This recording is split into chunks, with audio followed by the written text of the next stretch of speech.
Assalamualaikum warahmatullahi wabarakatuh. Pembahasan yang kelima yaitu tentang populasi dan sampel.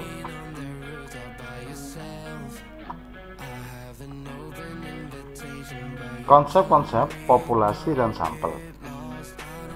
Itu bagian yang pertama, yaitu konsep-konsep populasi dan sampel. A. Definisi populasi dan sampel. Populasi, apa itu populasi?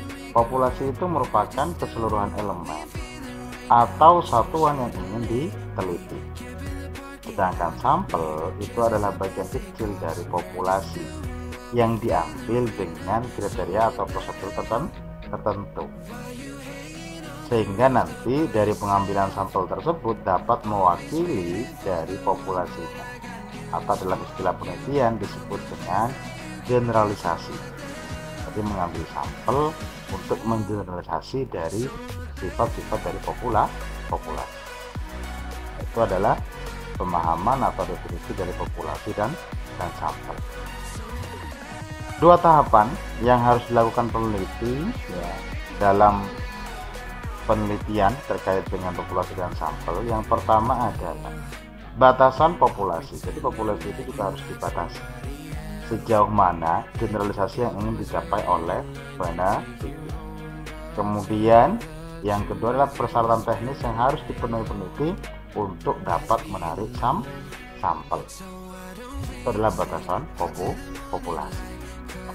Kemudian yang kedua fungsinya adalah membuat sebuah kerangka sampel berdasarkan pada batasan populasi target dan populasi survei. Nanti akan dijelaskan lebih dalam mengenai batasan populasi target.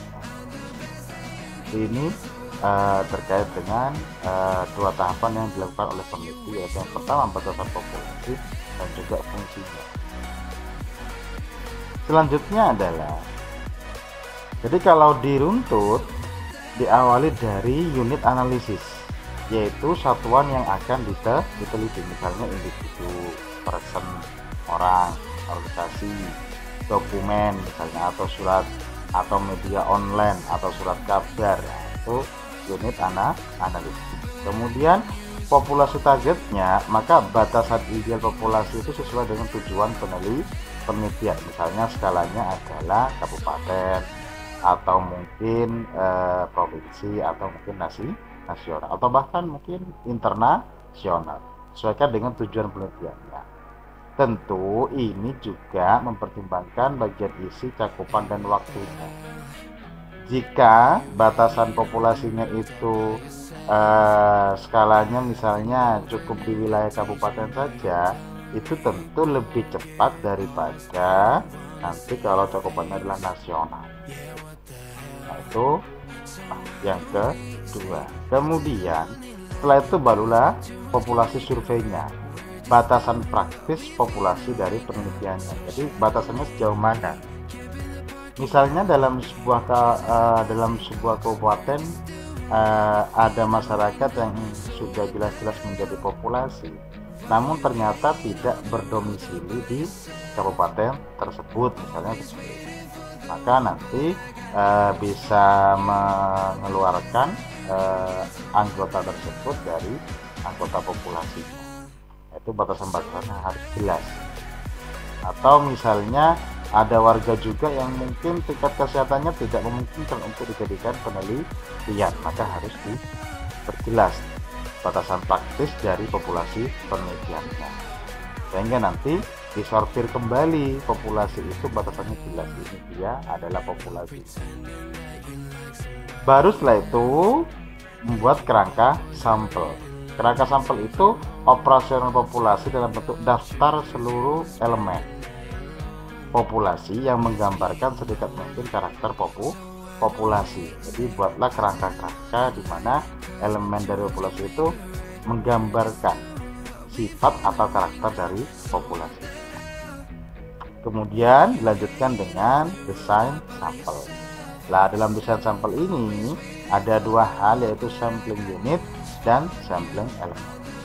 Kalau sampling unit itu adalah satuan yang digunakan dalam tahap penarikan sampel. Satuan tadi baik itu organisasi maupun dokumen. Sedangkan sampling elemen adalah satuan populasi yang menjadi target akhir dalam tahap penarikan sampel. Nah, ini sudah spesifik dan siap, barulah nanti diambillah penarikan sampel. Jadi inilah tahapan-tahapannya yang harus dilakukan dalam pengambilan sampel. Lalu kemudian, kenapa kita harus melakukan penarikan sampel kalau memang penelitian itu bisa dilakukan dengan menggunakan penelitian populasi? Ada dua alasan utama. Yang pertama adalah adanya keterbatasan yang dimiliki oleh peneliti. Keterbatasan itu banyak hal. Yang pertama bisa dana, bisa waktu, dan juga tenaga, dan juga mungkin sumber daya atau akses informasi yang juga terbatas. Maka cukuplah menggunakan sampel, tidak perlu melakukan penelitian populasi. Apalagi mahasiswa yang mungkin rata-rata melakukan penelitian itu 6 bulan atau maksimal 1 tahun. Maka hindarilah penelitian populasi yang sekiranya menghabiskan waktu bertahun-tahun. Alasan yang kedua adalah berkaitan dengan kualitas data. Maka mengambil sampel akan lebih menjamin kualitas data yang diperoleh jika dibandingkan dengan mengambil seluruh populasi yang besar. Jadi karena populasinya terlalu besar sehingga pengambilannya menjadi kurang berkualitas. Asalkan pengambilan sampelnya benar, maka nanti dari sampel tersebut itu sudah dapat menggambarkan dari karakteristik atau sifat-sifat dari populasi. Seperti halnya yang mungkin pernah saya sampaikan, bahwa misalnya kita ingin mencicipi masakan atau mungkin mencicipi rasa air laut, kita kan tidak perlu meminum semua air laut, cukup mencicipi saja. Maka yang dicicipi itu adalah sampelnya. Kemudian kita bisa mengatakan bahwa air laut itu rasanya asin. Itu namanya generalisasi. Itu dua alasannya. Kemudian yang ketiga adalah desain sampelnya. Jadi kalau digambarkan dengan skema ya populasi, ya kemudian sampling frame-nya ya sudah jelas, sampling frame-nya, kerangka sampelnya apa saja, batasan-batasannya juga, barulah diambil sampel. Nah, sampel ini nanti dapat menjamin dalam metode penelitian itu untuk menggambarkan dari sifat-sifat populasi. Nah, kalau populasi itu keseluruhan yang akan diteliti, sampel itu adalah sebagian dari populasi, tapi pengambilannya ada prosedur tertentu. Faktor yang harus dipertimbangkan dalam membuat desain sampel adalah akurasi data. Akurasi data itu dalam konteks ini ada kaitannya dengan pengambilan taraf signifikansi. Artinya jika nanti datanya ingin lebih valid, maka sampelnya sebaiknya lebih besar. Misalnya seperti itu. Tapi kalau taraf signifikansinya misalnya 5% atau 1%, itu sudah sangat valid. Artinya ada kaitannya dengan tingkat kesalahan atau error. Kemudian faktor yang kedua adalah ketersediaan sumber daya. Jadi itu juga yang perlu dipertimbangkan dalam desain sampel. Kemudian yang ketiga adalah teknik pengumpulan datanya, bagaimana sehingga kualitas data itu juga bisa diambil secara objektif. Itu yang C. Kemudian yang D adalah besaran sampel dan faktor yang berpengaruh. Ada beberapa pendapat terkait dengan pengambilan sampel. Yang pertama, ada yang berpendapat bahwa berpatokan cukup pada 10% dari jumlah populasi. Misalnya ada 100 populasinya, maka 10%-nya adalah cukup 10 sampel. Namun ada juga yang berpendapat minimal 30 untuk kebutuhan analisis statistik. Jadi kalau dalam statistik itu minimal sampel itu di atas 30. Itu sudah memenuhi syarat untuk uji atau analisis statistik. Dan ada juga yaitu rumus Lovin. Jadi kita bisa menggunakan patokan yang mana? Ada yang pendapat yang pertama, kedua, dan ada ketiga. Apa rumus Lovin? Yaitu N besarnya sampel ya sama dengan N besar, yaitu besarnya populasi, dibagi dengan 1 plus N alfa kontak.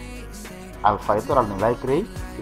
Biasanya yang umum digunakan alfa itu adalah 5%, 1%, dan juga 10%.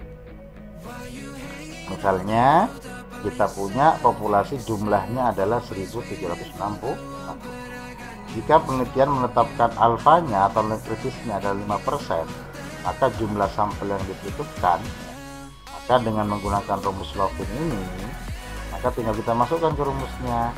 Populasinya 1760, 1 ditambah 1760 kalikan 0,05 kuadrat. Sehingga nanti ketemunya adalah 325,9. Kita bulatkan ke atas jadi 320.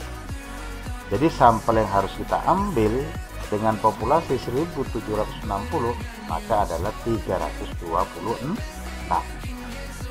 Jadi tergantung nanti dasarnya menggunakan yang mana, yang penting ada referensi yang bisa menggunakan rumus Lovin atau berpatokan pada minimal sampelnya 30 gitu ya. Kemudian bisa juga dengan 10%. Kalau saya sendiri biasanya berpatokan kepada yang minimal 30 dan juga yang kedua Lovin, sehingga nanti lebih menjamin. Tapi bergantung lagi pada hal-hal yang akan dibahas seperti ini. Apa faktor lain yang harus dipertimbangkan peneliti? Yang pertama adalah selain pertimbangan ini, yang pertama adalah heterogenitas populasi penelitian. Jadi populasinya itu kira-kira homogen atau heterogen. Kalau heterogen, maka sampelnya sebaiknya lebih banyak. Berarti kalau heterogen itu variasi dari anggota populasi itu bermacam-macam, karakteristiknya jauh berbeda misalnya. Maka sampelnya sebaiknya lebih besar. Tapi kalau homogen mungkin tidak terlalu. Misalnya contoh meneliti tentang pendapat para penderita diabetes misalnya di usia 30 sampai 60 sudah kita klaster misalnya seperti itu. Maka itu sudah ada ciri-ciri homogen. Homogennya dalam konteks apa? Dia punya penyakit, kemudian usianya juga hampir sama. Namun jika konteksnya adalah penghasilan dalam rumah tangga, itu nanti tergantung konteks penelitian atau tujuan penelitiannya, nanti bermacam-macam penghasilan dari masing-masing keluarga. Ada yang pegawai, ada yang pengusaha, ada yang mungkin profesi lainnya lah. Nah, itu mungkin tingkat heterogenitasnya itu lebih tinggi, maka sebaiknya sampelnya lebih besar. Yang kedua adalah keakuratan data yang diinginkan. Seberapa akurat? Intinya semakin mendekati populasi semakin baik. Semakin besar sampelnya itu semakin baik, karena dia lebih mendekati terhadap area generalisasinya. Kemudian yang ketiga adalah jumlah variabel penelitian. Ini maksudnya adalah jika variabelnya semakin sedikit, mungkin sampelnya harus tidak harus lebih banyak. Tapi ketika variabel penelitiannya itu lebih banyak, misalnya ada 3X kemudian 1Y, maka sebaiknya sampelnya lebih banyak, karena nanti ada hubungannya dengan yang namanya tingkat errornya. Nanti secara statistik akan dapat dibuktikan. Kalau semakin banyak variabelnya, itu lebih baik sampelnya semakin besar. Kemudian yang keempat adalah pertimbangan praktis peneliti. Jadi ketersediaan dana, waktu, dan SDM sebagaimana yang telah disebutkan sebelumnya. Nah, ini dia besaran sampel, jadi cara menentukannya dan faktor yang mempengaruhi. Selanjutnya, bagian yang kedua yaitu tentang bagaimana teknik penarikan sampelnya. Yang pertama adalah A, yaitu dibagi dua nanti ya. Yang A atau yang pertama adalah dengan teknik probabilitas atau probabilitas. Biasanya teknik probabilitas itu mendasarkan pada prinsip bahwa Setiap elemen di dalam populasi memiliki kesempatan yang sama untuk terpilih sebagai sampel. Misalnya yang pertama untuk probabilitas itu adalah teknik simple random sampling, ya. Random acak sederhana. Teknik pengambilan sampel paling sederhana seperti undian berhadiah. Jadi kalau seperti arisan itu adalah simple random sampling.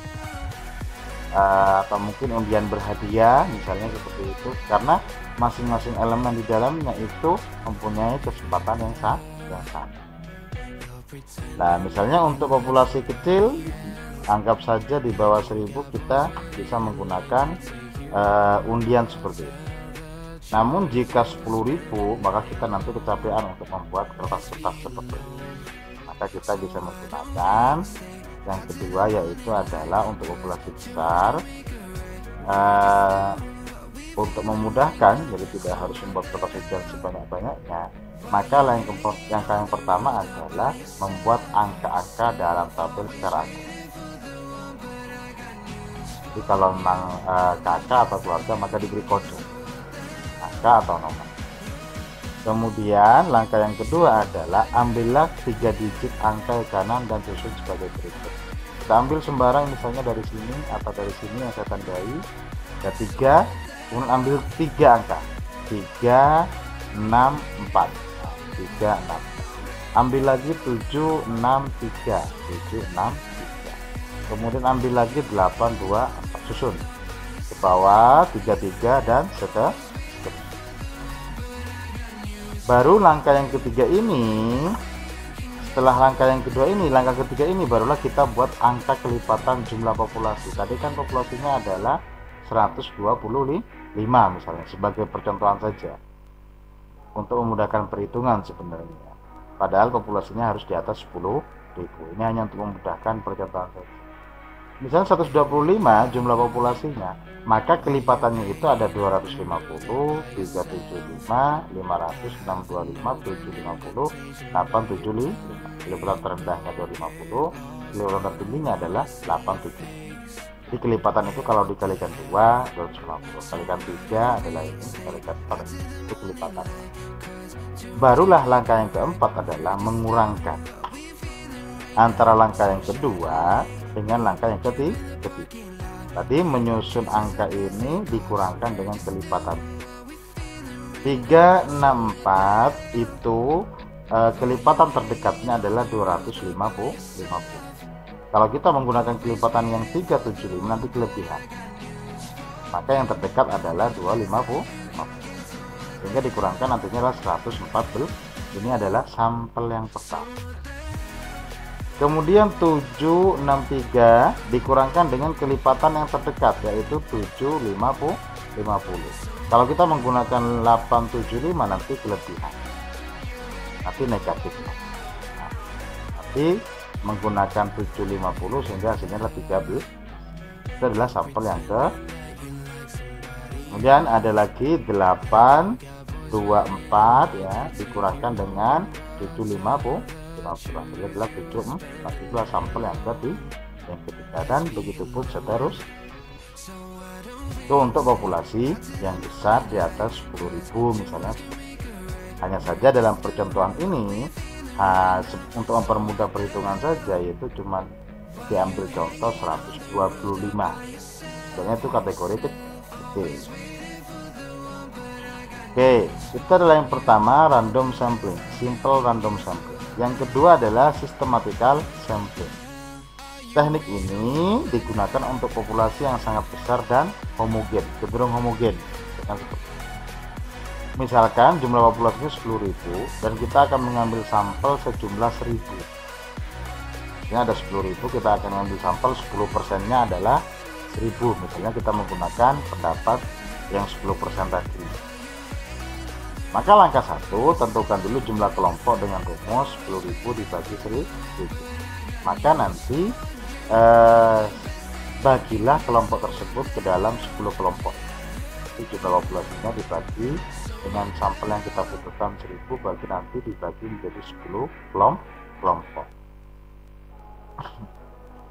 Misalnya 10 kelompok tersebut adalah kelompok yang pertama, kedua, ketiga, keempat, dan seterusnya. Nah, anggotanya di sini bisa 1, 11, 21, 31, 41, dan seterusnya. Yang ini adalah yang akhiran 2 semua, yang ini adalah akhiran 3 semua, 4 semua, dan seterusnya. Barulah dari setelah langkah yang kedua ini, setelah kelompok dibagi menjadi 10, langkah keduanya adalah kemudian pilih kelompok secara acak untuk dijadikan sampel. Buat kertas undian nggak apa-apa, 1, 2, 3, 4, 5, 6, 7 sampai dengan 10. Nah, setelah itu barulah misalnya terpilih kelompok 4, barulah nanti sampelnya itu adalah di kelompok 4. Itu untuk sistematikal sampling, sehingga anggota-anggotanya dari hasilnya itu adalah yang di kelompok 4 itu apa saja, yaitu 4, 14, 24, 34, 44, dan seterusnya hingga 9994. Nah, itu terkait dengan sistematikal sampling. Ya. Yang ketiga yaitu adalah stratified sampling, ya, stratifikasi, ya. Teknik ini digunakan untuk populasi yang dianggap heterogen. Heterogen itu dimana anggota-anggota atau dalam populasi itu karakternya mungkin sangat berbeda. Ada dua juga, ada yang proporsional dan juga ada yang non proporsional. Yang A yaitu yang proporsional. Ini digunakan ya saat jumlah masing-masing strata dalam sampel sebanding. Misalnya ada tingkatan seperti ini. Lulusan SD-nya ada 25 orang, lulusan SMP 50 orang, lulusan SMA 75, lulusan perguruan tinggi 20 orang. Ini masih dianggap sebanding. Nanti akan ada contoh yang tidak sebanding. Maka jumlah populasi yang ada sebanyak ini dijumlahkan saja sehingga hasilnya adalah 107. Dengan demikian jumlah sampel yang akan diambil dari masing-masing strata adalah, maka menggunakan perbandingan ini 25 SD dibagi 170 kalikan 100 jadi sama dengan 14,2 dibulatkan jadi 15. Berarti dari lulusan SD kita ambil 15 sampel. Kemudian dari lulusan SMP 50 dibagi 170 kalikan 100 hasilnya adalah 29. Kita bulatkan ke bawah berarti 29 dari lulusan SMP. Begitupun untuk yang dari SMA kita ambil 44 orang, kemudian yang lulusan PT kita ambil 12 orang. Nah, inilah cara stratified sampling dengan metode atau yang proporsional. Kalau perbandingannya adalah hampir sebanding. Tapi kalau tidak sebanding, ya, barulah kita menggunakan yang non proporsional. Jadi jumlah masing-masing strata dalam sampel tidak sebanding. Kalau ini masih dianggap sebanding. Gampangnya seperti apa? Misalnya lulusan SD-nya 25 orang, lulusan SMP 40, lulusan SMA 75, sedangkan lulusan PT-nya hanya 2 orang. Lainnya terlalu ekstrim. Perbandingannya terlalu ekstrim nih. 10 aja nggak nyampe lulusan PT. Nah, kalau kita tetap menggunakan proporsional nanti kurang. Kalau kita menggunakan proporsional seperti ini, maka nanti perhitungannya seperti ini. Sehingga dari lulusan PT cukup 1 orang saja yang dijadikan sampel. Maka untuk mengatasi hal seperti ini, maka kita sebaiknya mengambil lulusan PT yang lainnya, menambahkan kalau memang masih ada data, maka perlu menambahkan lulusan PT dan mengurangi yang terlalu tinggi. Misalnya lulusan SMA-nya 75, kita kurangin saja. Barulah dilakukan penarikan sampel secara proporsional. Jadi lihat perbandingan.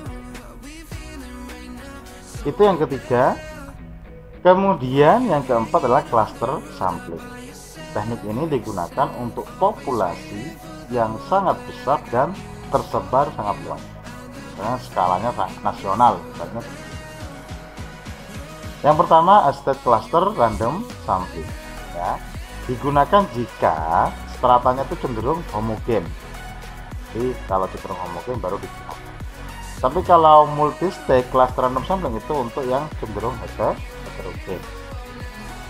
Misalnya kita beri contoh ya, penggunaan cluster sampling, kita akan mendata atau melakukan penelitian yang skalanya nasional, Indonesia.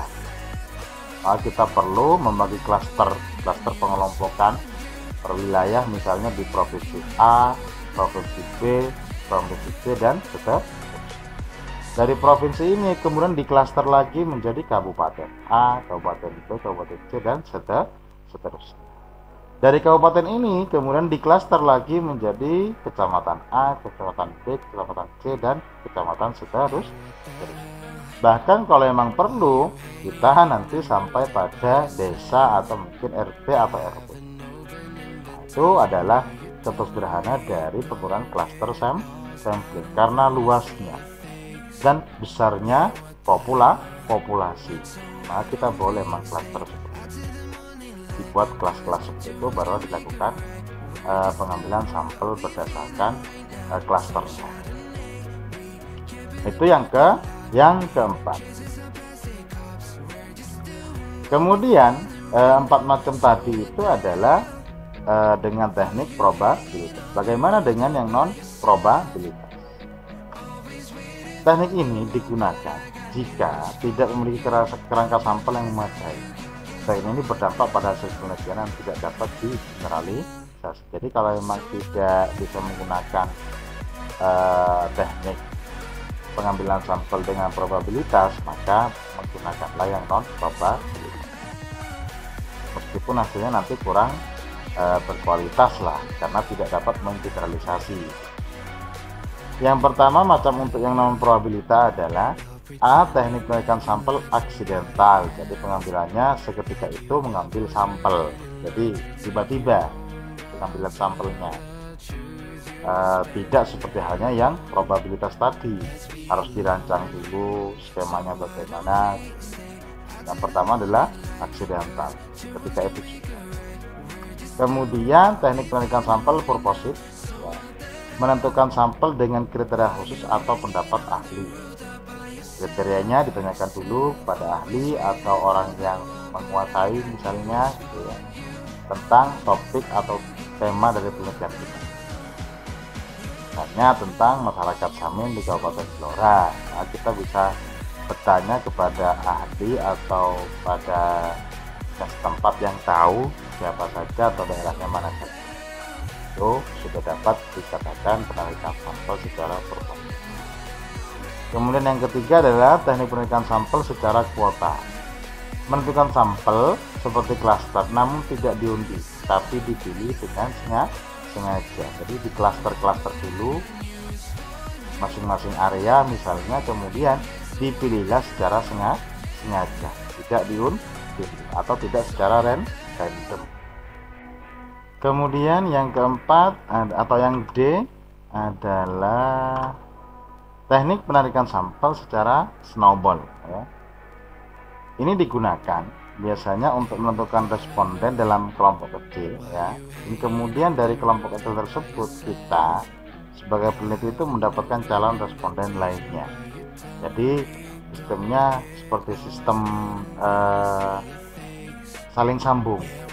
Jadi ketika kita sudah mendapatkan data dari responden tertentu, maka kita meminta rekomendasi dari responden tersebut, kira-kira siapa lagi yang dapat dijadikan responden. Itu adalah teknik penarikan sampel secara snowball.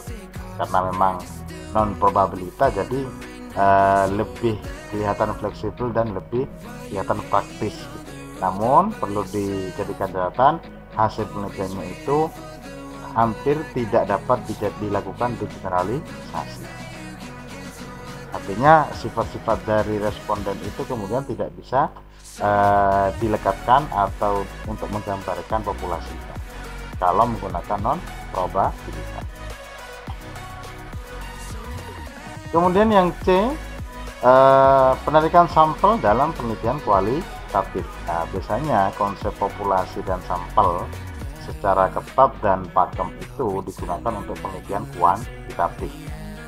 Kalau dalam penelitian kualitatif itu boleh saja menggunakan istilah sampel, namun lebih tepatnya adalah subjek penelitian. Jadi penelitian itu bukan menggunakan populasi dan sampel, karena kalau dalam penelitian kualitatif itu tidak ada tujuan untuk mengeneralisasi. Artinya sampel yang digunakan ya sudah, maka cukup dideskripsikan saja dari hasil penelitian tersebut, tidak kemudian mengeneralisasi atau melekatkan sifat-sifat dari sampel ke populasi. Maka lebih tepatnya kalau saya pribadi menggunakan subjek penelitian, jadi tidak menggunakan sampel atau konsep populasi dalam penelitian kualitatif. Nah, peneliti terus melakukan pencarian sampel hingga data itu bersifat jenuh. Itu adalah ciri khas dari penelitian kualitatif. Tidak bisa dipastikan jumlah sampelnya berapa. Dia mencari terus informasi, digali sedalam mungkin sampai informasinya itu sudah tidak ada perubahan lagi atau tidak ada perbedaan. Jadi kalau sekiranya ditanya kepada responden yang lainnya atau subjek penelitian yang lainnya itu hampir sama jawabannya, maka itu data sudah dianggap atau dikatakan jenuh. Dan tentu lebih mudah dibandingkan dengan teknik penggunaan sampel dan populasi. Ini lebih fleksibel. Saya kira cukup sekian, mudah-mudahan bermanfaat. Kurang lebihnya mohon maaf. Wassalamualaikum warahmatullahi wabarakatuh.